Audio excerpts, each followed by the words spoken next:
one of the most important ways to detect health might be, well, we might be sitting on it occasionally. Scott, tell us what Throne is doing. So Throne is tracking gut health, urinary function, and hydration straight from the toilet.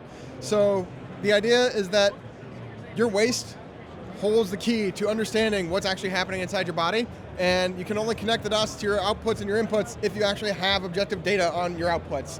And so Throne uses computer vision. It's a camera that looks down into the toilet bowl and uses computer vision to track all of your poop and your pee and measures hydration, gut health, urinary flow rate, bathroom habits, all hands-free. So every time you go to the bathroom, there's a little motion sensor on the device. It understands who you are based on Bluetooth. So as long as you bring your phone with you to the bathroom, which most of us do most of the time, then it'll turn itself on, track what's happening in the toilet. When you leave, it turns itself off. It's all processed in the cloud, encrypted, and then your results are sent to your phone so you can see your trends in real time as they're developing and understanding what's normal for me, what's not normal for me, and then start to connect the dots between, okay, it looks like these ingredients or these meals are consistently associated with, unhealthy gut health, or what's stressing me out is associated with unhealthy gut health. We're launching in February, so about 4 to 6 weeks from now. And thanks so much for coming by. Ken, do you have any questions I can Yeah, well, of course. So is this considered a wearable, or is it more like, is it going to be an FDA-approved type product? How is it? Great question. So we're launching under FDA General Wellness Guidelines. So this is a health and wellness device.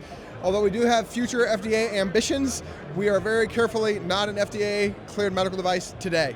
So I would consider this a nearable, because you're not wearing it, you're not taking it with you, but you are getting similar health metrics every time you use it. And so really you're kind of looking at trends and things like that probably, right? Yeah, that's exactly the idea, is tracking the trends that you yourself, like I don't remember what I had to eat for breakfast 2 days ago, much less what the trends in my digestive patterns and my gut health have looked like over the past 6 months. And so that kind of leads to, do you see integration with other devices, the wearables, so when you are eating that meal, it kind of tracks that and then you can correlate it to what happened in the toilet? So eventually, yeah, absolutely. One of the things I actually would love to do is be able to pull in sleep data to understand how often are you waking up in the middle of the night to pee? What is nocturia? That's a huge proxy for prostate health. Similarly, the circadian rhythm of your gut is highly impacted by your actual circadian rhythm of your sleep. And so correlating your sleep patterns to your gut health could help people understand their gut health in a better way. The thing I'm personally most excited about that we're building right now is an AI gut health coach because food logging is one of those things that we hear about, people ask about a lot. And I think that's kind of what you were getting at, is the trouble with food logging is long-term retention is basically zero. Right. No one logs food for more than like 6 months. Yeah. But AI has made it so easy to journal now that we can do a guided journal with prompts and ask you, what did you eat today? What's changed in your habits? What's stressing you out? And you can just give us a quick voice note, and then we can use AI to extract all the tags from that and run more rigorous analysis based on just your free text, your free form entry. And so that's one that we'll be launching in the next few months, and I'm really excited about, because we'll be able to get a lot of the food information, but also the more holistic perspective of what do you think is important in your life? What's changing in your life that could be showing up in the toilet? Well, and imagine too, with image recognition, you could start to just take an image of the food, right? Yeah, exactly. That's exactly right. From a cost perspective, what are we looking at? Is it a subscription service? Is it a buy it?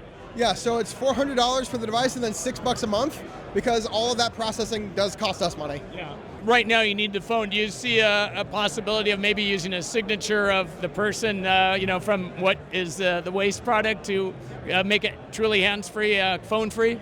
So we do have the ability to use the device phone-free. So there are 2 buttons on the device. So you have like player 1 and player 2, and you can just push your button if you go to the bathroom at night without your phone. Okay. The question of identifying people from their waste products is a tricky one. Long-term, possibly short-term, we're pretty happy with the phone solution because it respects the privacy of guests too, right? It doesn't even turn on to record if a guest comes to use your bathroom and doesn't push the button and doesn't have their phone. So it'd be tricky, because to respect the privacy of guests, we'd still have to record the session and then delete it afterwards if we identify that it wasn't like a known Throne user, And so the actual AI part of this, is it all local? I mean, so that you're using vision, it sounds like, and is it identifying it on the device? Yeah, great question. So no, it's all processed in the cloud, just because we're shipping such frequent updates to our AI models that managing those firmware distributions across the entire fleet isn't really viable for us at the moment. And it just processes much faster when we can use the cloud. Otherwise, like, we're processing huge video files that putting it on a computer this tiny, this thing, we're trying to optimize for battery life as well, right? You don't want to be touching this thing on your toilet very often. So we decided the healthy middle ground was transmit all the data. It's all securely encrypted in motion and at rest.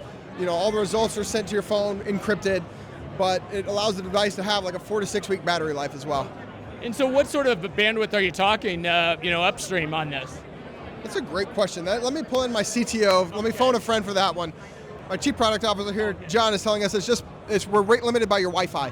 Yeah, so just a regular Wi-Fi signal should be fine. Yeah, so basically, we're uploading in very near real time. So then all the processing kicks in as soon as the session ends. Okay. That makes sense. And then, like you said, a lot of stats that you have behind there. You mentioned session. Yeah, so we call that bathroom habits. So how long you're sitting on the toilet in total, how long until you had your first movement, how long from your first movement to your last movement, that's your evacuation window. And then your wrap-up time is how long you sat on the toilet once you were done just doom scrolling or killing time. And the reason that's important is smartphone use on the toilet has been correlated with a 46% increase in hemorrhoid risk. And so we can send you a push notification if we notice that you're spending more than 10 minutes on the bathroom and say, hey, it might be time to stretch your legs.